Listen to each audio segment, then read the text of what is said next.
This is the newsroom.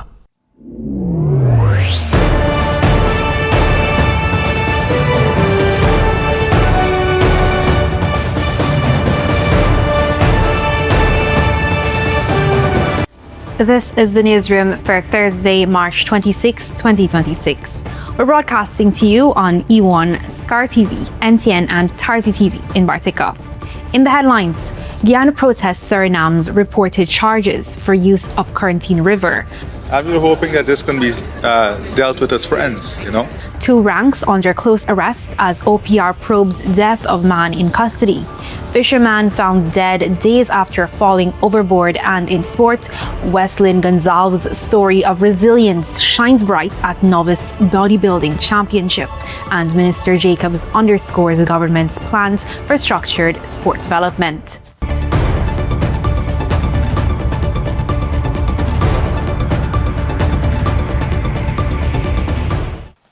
With the news, I am Lizzie Yearwood. Thanks for joining us.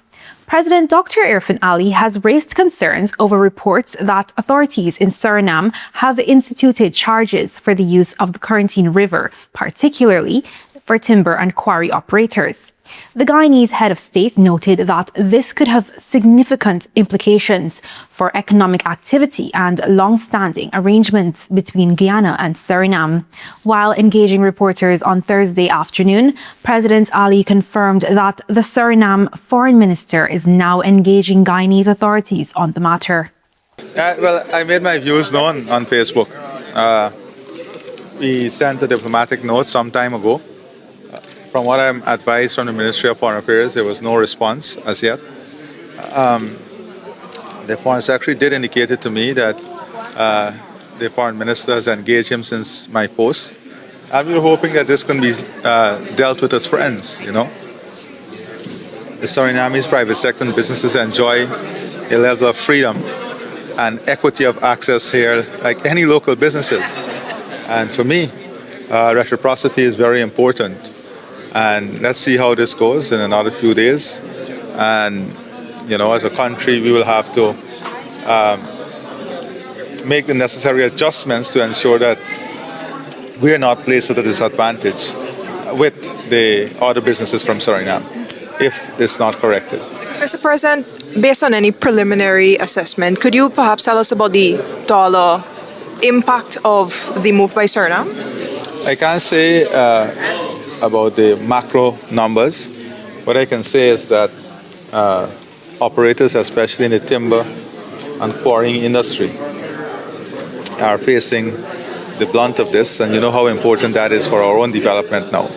So of course there is trickle-down effect throughout the economy. As global tensions drive up energy costs and climate risks continue to threaten small economies, Guyana's Vice President Bar Jagdeo is warning that the Caribbean must act now to protect itself. Speaking at a regional meeting in Georgetown, Jagdeo said the region can no longer afford to simply react to disasters, but instead foolproof its economies by strengthening infrastructure, cutting energy costs, and preparing for future shocks. He pointed to the heavy costs of storms and rising energy bills, warning that without long-term planning, decades of development can be wiped out overnight. We are a vulnerable region. We have to adapt whether there is a climate crisis or not.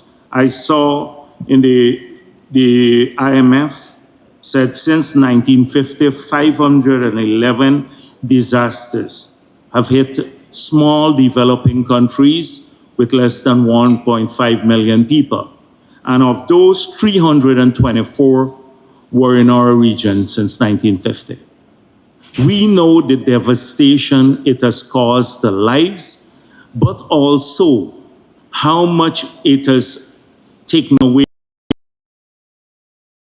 Event overnight can destroy the equivalent of 15, 20, 30 years of growth in your economy because it takes away 50% of GDP. Destroy. How could you accumulate wealth and build up social and economic infrastructure when overnight it could disappear? So whether there was a climate crisis or not, we need to foolproof our region against disasters. And until now, whilst we talk a lot globally about getting funds for adaptation and getting funds for loss and damage, many countries in our region do not have a clear, detailed plan as to how we will climate-proof many parts of our economy. So what, for example, would it cost if we are to take every school, every hospital, every police station, every public building, and climate-proof them so they can withstand a Category 5 hurricane? How much will it cost us? How much will it cost us if we were to take the power lines and bury them in the region, in our countries, so that anytime we have a hurricane, we don't lose that huge economic or social infrastructure? And then raising money to even loans to invest in that becomes a viable initiative because you're planning for the long term. You can start accumulating. You don't have to go back to those issues all the time. So climate or not, we have to put, climate crisis or not, we have to foolproof our economies and our societies from disaster.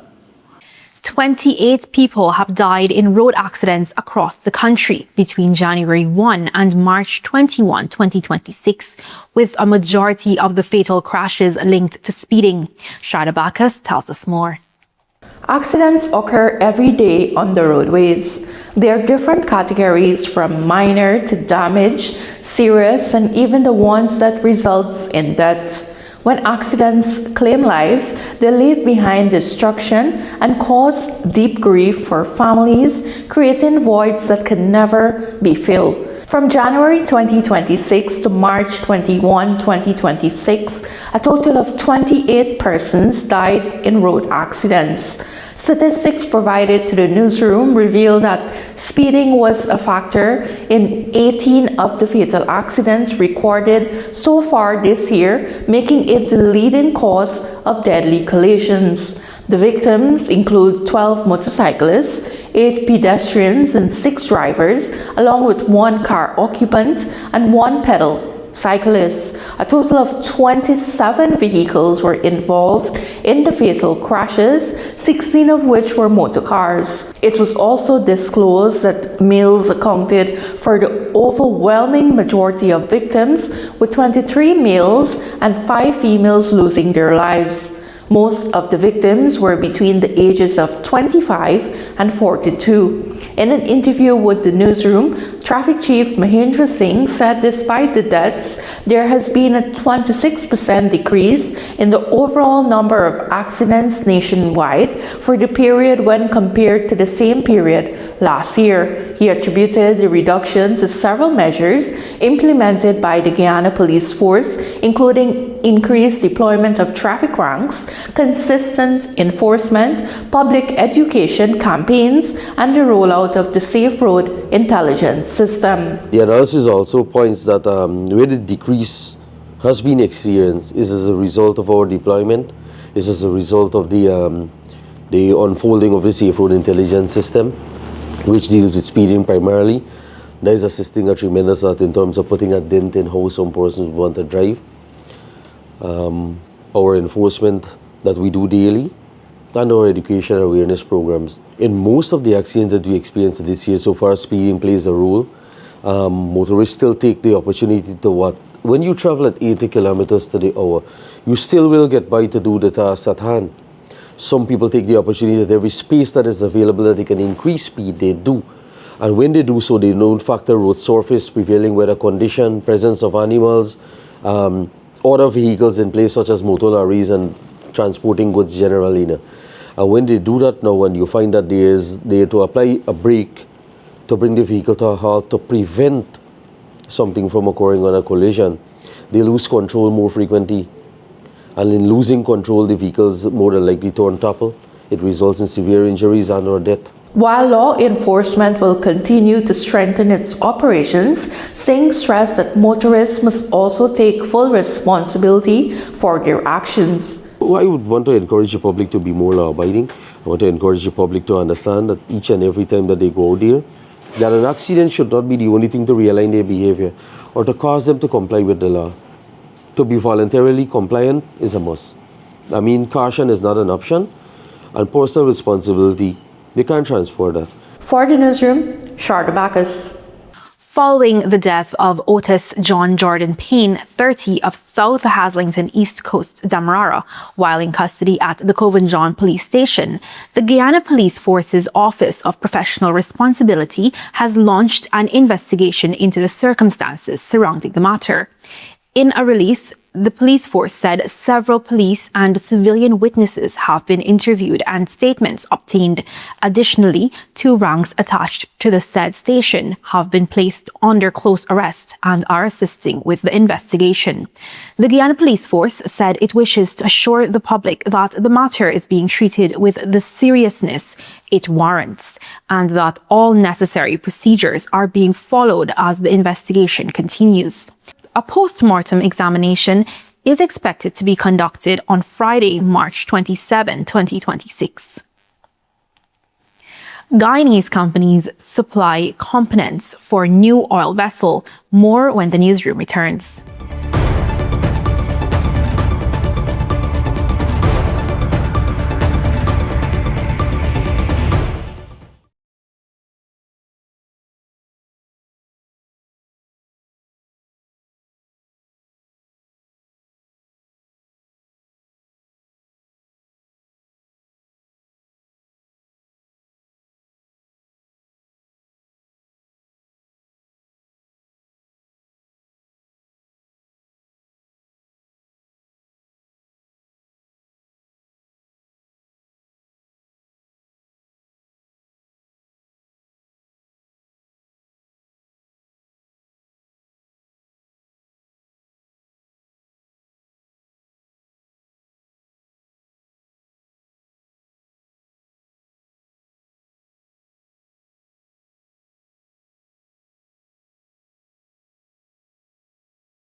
Welcome back. You're watching the newsroom. Caribbean economies face rising costs, job losses, and the potential instability as global conflicts disrupt energy supplies, Vice President Bartica warned on Wednesday. Speaking at the 124th special meeting of the CARICOM Council for Trade and Economic Development, Jagdeo said the ongoing war involving Iran, Israel, and the United States was already affecting countries worldwide and would soon impact the Caribbean. So we have a war now going on in the world, Iran, Israel, and the United States of America. And in less than a month, one thing that war has taught us globally, how reliant we are on fossil fuel. In spite of all of the changes and the advances in renewable energy, we're still so reliant on fossil fuel. In less than a month, we have instability already in some countries and riots. We have a loss of welfare, higher cost of living in many countries, devastating populations. We've already seen a diversion of funds from development into subsidizing fuel. We are going to definitely lose economic output. And now that you have shortages of gas, it's going to affect the airline industry, affect sectors like tourism, and soon it will come close to the region. And we'd lose jobs, as I said before.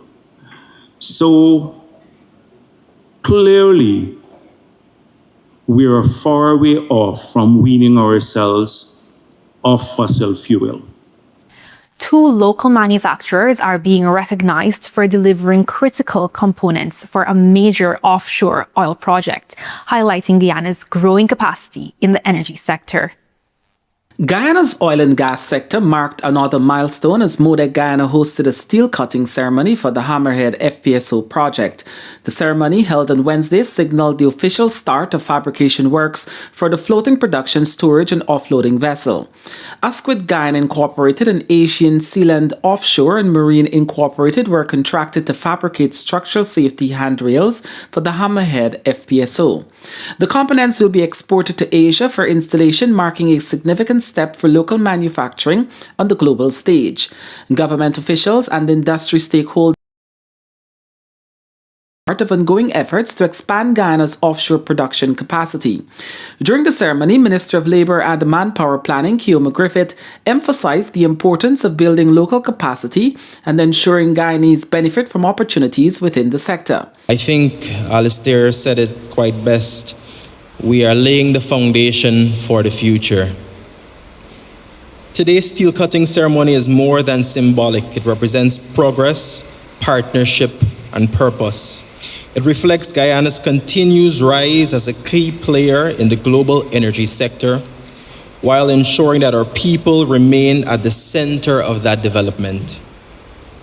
This milestone is particularly significant as it highlights 4 critical pillars of our national development: job creation and workforce development, local content and economic impact, strengthening industrial capability, and partnership and collaboration.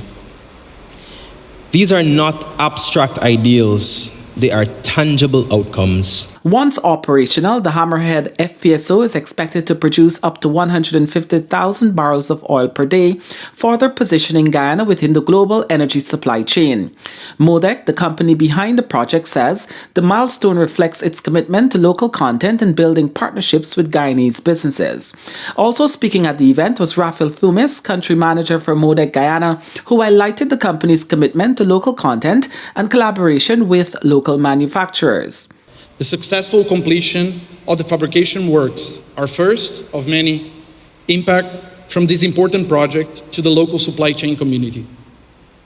The moment represents far more than the end of a phase. It reflects the strong collaboration between MODEC, our client ExxonMobil Guyana, and our local partners in Guyana. And together, we have delivered a critical component of this project, reinforcing what can be achieved through shared commitment and strong partnership. The Hammerhead FPSO is expected to play a major role in increasing oil production, further strengthening Guyana's position in the global energy market. For the newsroom, Kurt Campbell. Traffic Chief Mahendra Singh is warning motorists that the use of unauthorized LED lights on vehicles is not only illegal, but also poses serious risks to road safety. In an interview with the newsroom, Singh said the increasingly popular lights create dangerous glare that can affect other drivers. He explained that while the law already addresses excessively bright lights, modern LED systems go beyond traditional standards and can impair visibility for oncoming traffic. Despite these challenges, Singh made it clear that enforcement efforts remain ongoing. Each time we experience it, and as far as possible that is observed or reported, an action is taken. The law does speak to two bright lights from a reasonable distance that you must recognize. But when you look carefully what a bright or a white light would have meant, now these LED lights speak to something else. There's a glare. It has an effect on persons who are in oncoming traffic. And then when you have it when some of the lorry operators, they place it at the back of their lorries, that in itself poses a significant challenge by night. So here now for breaches of conditions as prescribed to fitness, we deal with same. Targeted enforcement has never stopped. Reference seatbelt, reference other things with the public transportation sector, the breaches of condition to fitness such as these lights and other lights that lorries and other vehicles have on them. That is ongoing. As far as I'm aware, each week these cases aggregate. But here I want to appeal to the public. Would you rather know that you are being charged or ticketed with takes away from what you own or have than being compliant? I would want to believe that the public would understand they have a role to play. But present trends would point to persons thinking that maybe popularity and or leveraging the relation with someone would allow them to go by undetected, and that each time they do so, it lends credence to the fact that there is something associated with them, that they are above something. I think the statement made by His Excellency is very clear. No one is above anything. Shipping and logistics company Pass Cargo has invested in a new logistics facility that promises to improve cargo processing and thereby enhancing the services customers enjoy.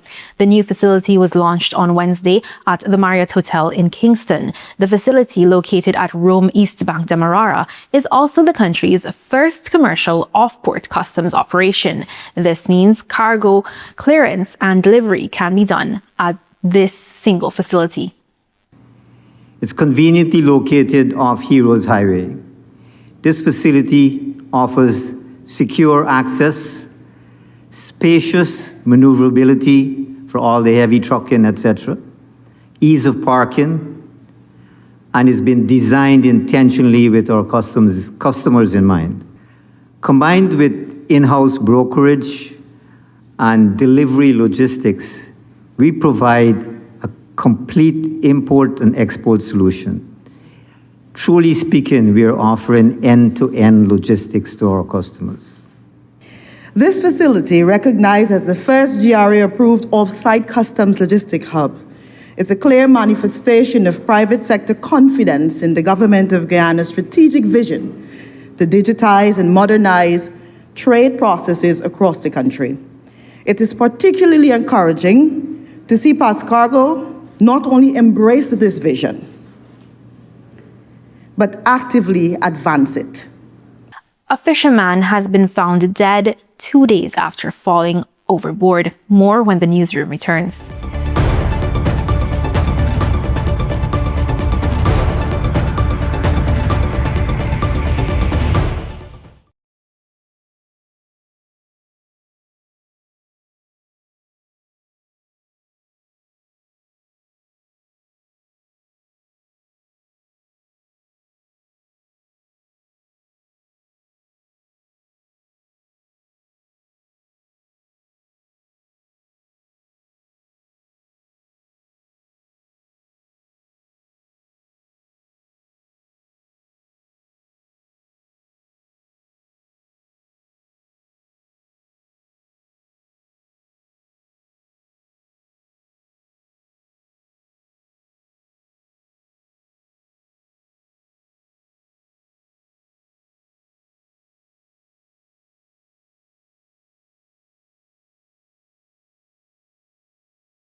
Welcome back to the newsroom.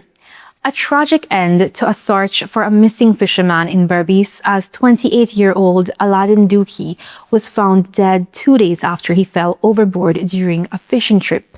His wife, Amrita Singh, said she was informed Tuesday afternoon that his body had been discovered floating near Siparuta, not far from where he disappeared. My husband left house Wednesday for go to work. Normally, I just go with him, but that Wednesday, I call him and spend the time with him on the road before we can walk. So I go to the road with him. I will spend the whole day there, nice, laugh, give everybody a talk about how nice my husband went today. He got out to walk, me come home, I begin, let me see. He didn't get signal that day. With TARZEE, I begin, and Saturday when me and my husband talk around by lunchtime, my husband tell me busy. He could call me back around about 2 to 3 o'clock. I not get back no call for them. Me try call the phone, I not get through with them. Around about 5:30, my phone call come to me. My mother call me.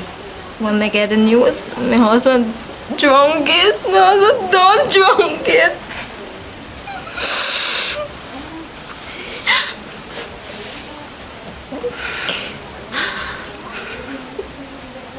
He don't make get the news, he drunk it. He fall overboard, he bent down for a set, his engine forgot to work, and he fall overboard. That's the news for me. Did anybody search for him? He had the charge of them in the search room. Some police. And my daddy and so went up in the search room until Tuesday afternoon. Then I find anybody. How you feel now that they found the body?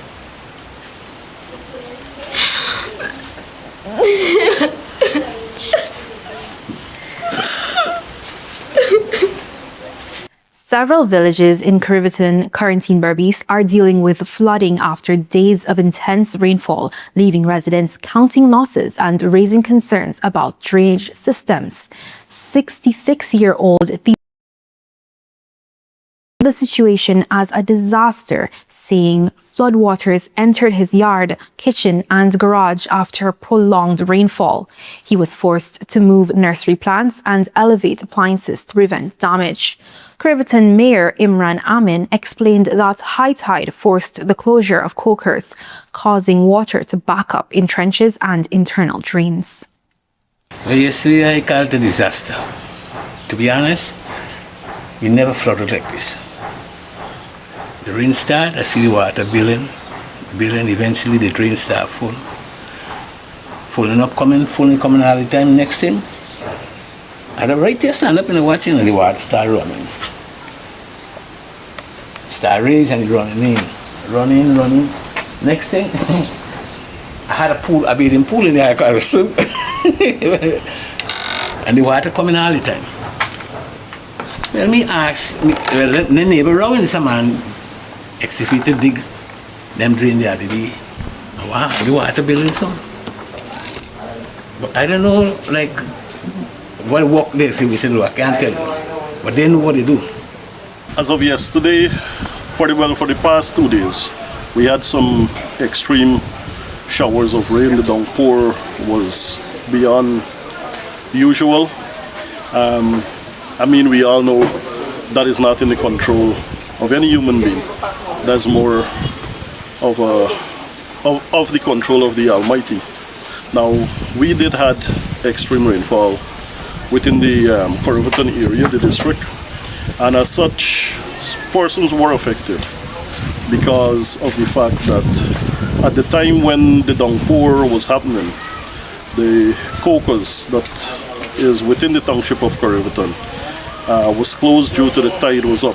So that causes a setback whereby all the trenches and canals started to have buildup of water. So the internal drains could have not flow adequately to eradicate those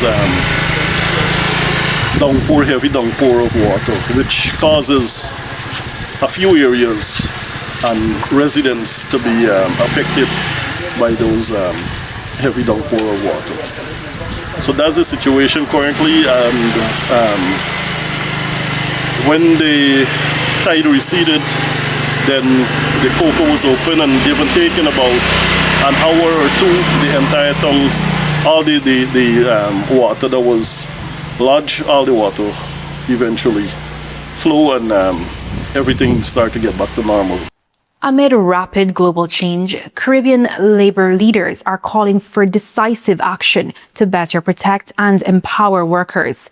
Trade unionists from across the region, along with executives of the International Union of Food, Agricultural, Hotel, Restaurant, Catering, Tobacco and Allied Workers Associations, began their 7th regional meeting on Thursday at the Arthur Chung Conference Center in Lilliendal.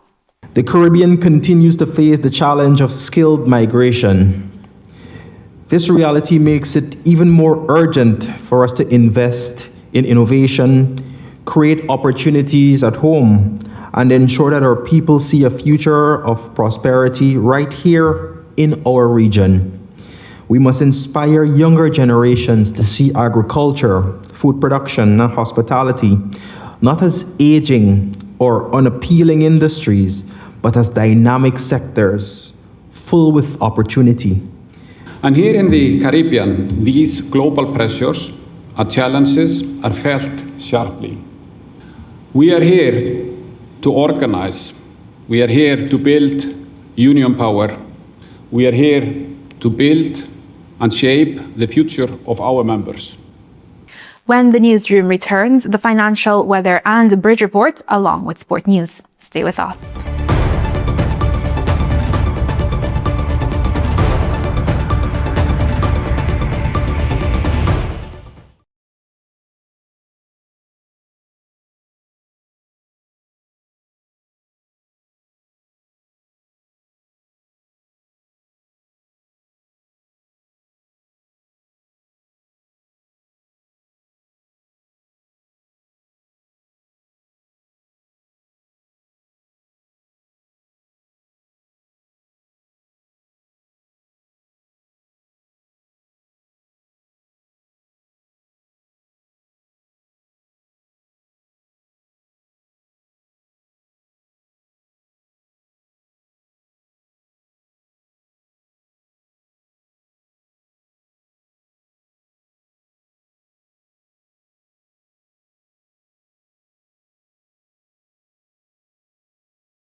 Welcome back to Newsroom. Avinash Ramzan here with tonight's sport. We're starting off with some football news.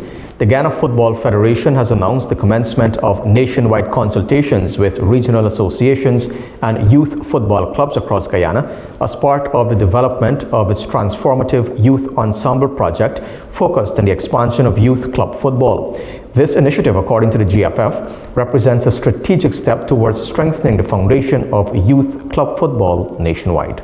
Through these consultations, the GFF aims to engage key stakeholders directly, gather insights, and ensure that the structure and delivery of the Youth Ensemble project reflect the realities, needs, and ambitions of communities across all regions. The consultation process, according to the GFF, will focus on identifying opportunities to enhance player development pathways, improve coaching standards, and expand access to structured football programs for boys and girls at the youth club football level. GFF President Wayne Ford emphasized the importance of inclusive collaboration in shaping the future of football in Guyana. He said, and I quote, "This consultation process ensures that our youth ensemble project is not only visionary, but also practical and inclusive. By working closely with our regional associations and youth football clubs, we are building a system that reflects the voices of our football community and creates meaningful opportunities for young people across the country." End quote. The Youth Ensemble project, the GFF said, is designed to align with the Federation's broader mission to develop, govern, and promote football at all levels while creating sustainable pathways for talent identification, education, and long-term athlete development. Consultations are expected to continue over the coming weeks, after which the Federation will finalize the project framework and begin phased implementation. The GFF said it remains committed to working collaboratively with all stakeholders to ensure that football continues to serve as a powerful platform for youth empowerment, national unity, and community development. Now, the Guyana Motor Racing and Sports Club has issued a passionate call to action for the public to turn out in force for this weekend's karting revival and has confirmed that entry will be completely free for spectators. In a move designed to breathe new life into the grassroots level of the sport, officials are hoping to recreate the electric atmosphere of the glory days at 555 Speedway, formerly GT Motorsports, on Thomas Lance and Albert Street from 14 hours.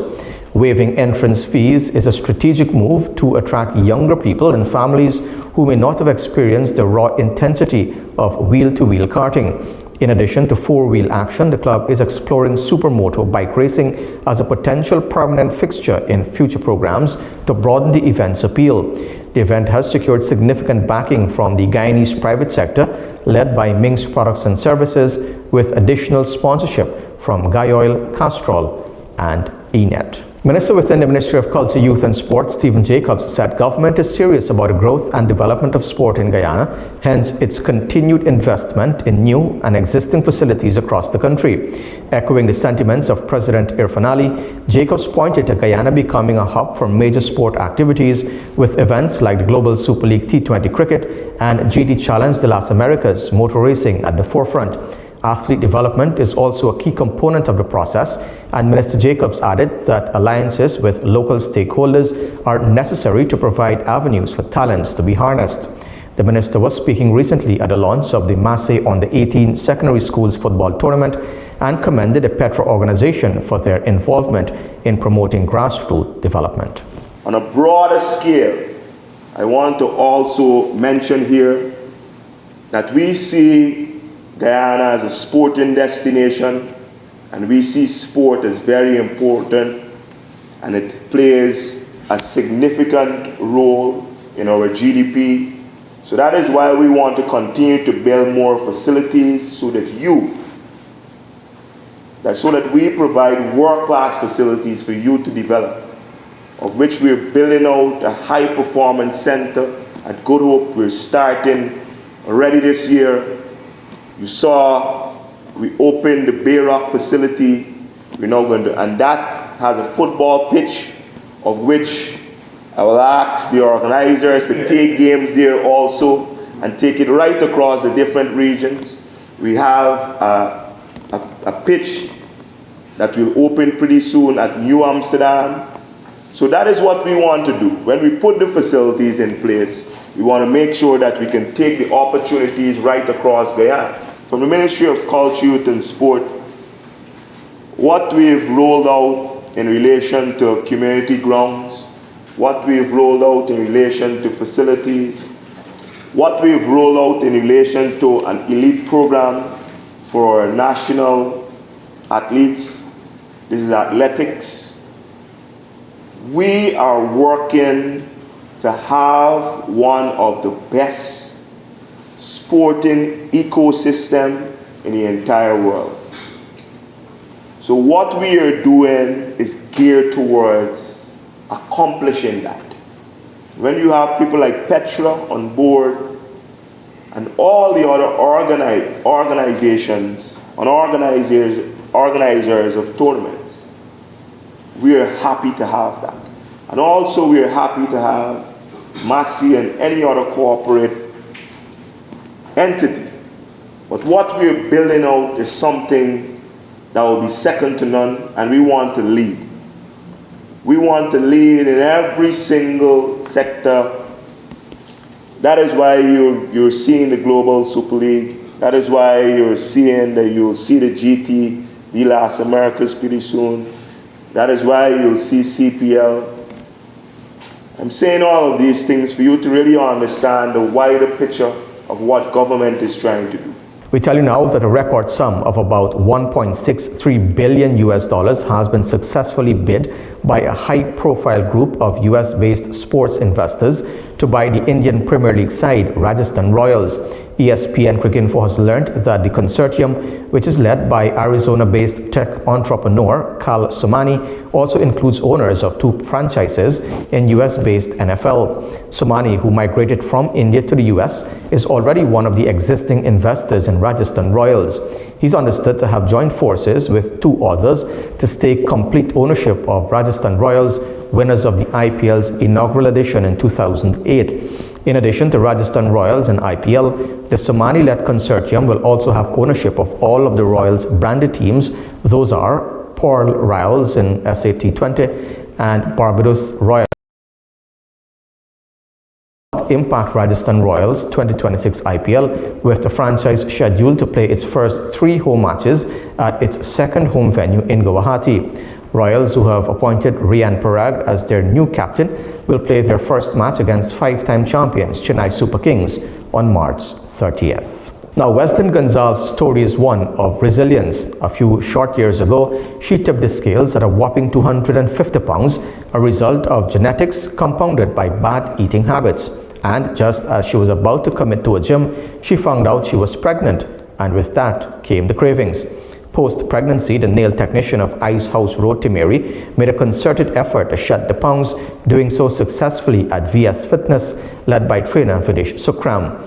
On Sunday last, Weslyn, 120 pounds lighter, made her competitive bodybuilding debut, being the lone competitor in the women's wellness category of the Guyana Bodybuilding and Fitness Federation's Novice Championship.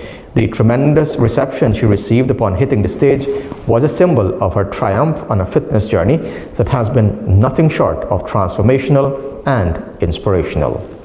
I come from a family tree with, we're huge. We carry around a lot of extra pounds. I never liked the feeling. I said, you know what, I need to do something about this. Like, this is not the kind of life I want to live. This is not how I want to be. When I made that decision, mentally, and I was to start the training the following week, I found out that I was pregnant.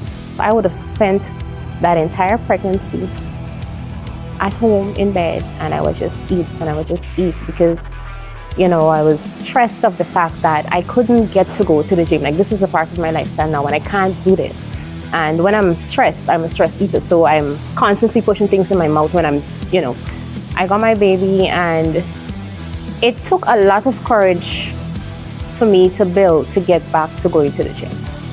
I was really embarrassed at the size that I gained, which was 250 pounds. When I went back to gym, obviously the thought of me competing was never an option because at 250 pounds, like, you know, this is almost impossible at this stage.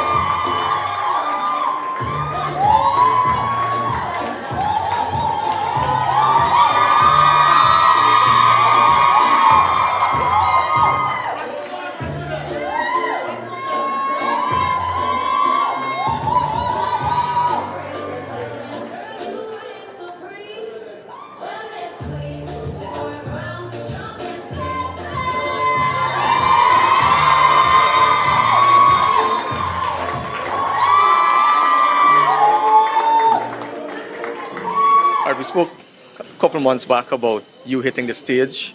You finally did it. Describe this experience coming on stage here and competing for the first time. I am lost of words, honestly. I'm actually surprised. Well, not surprised, but in awe of my performance, the way I look. Like I said, it's nerve-wracking, but I pulled through and it was okay. It was all right. It was good, and I'm looking forward to the other show that is coming up pretty soon. What does it mean for you, though, to be able to come here on this platform after all that you've been through? It means a lot. I've worked really hard. I've, lost a lot of sleep. I was the dieting and everything. I put a lot of work in, and for me to come out and be successful, it's what I've been wanting. It's what I've been dreaming of, and this is just the first step. So for me, I am overwhelmed with joy. I'm excited. I'm happy, and I feel proud. Overall proud.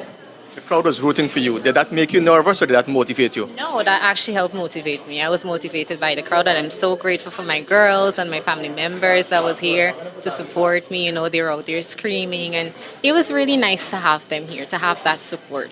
All right, finally, you've crossed this hurdle now. What's next? We go head back to the gym. We start training. We work on, some areas that need some more work, and we prepare for the next show. We prepare for the next competition.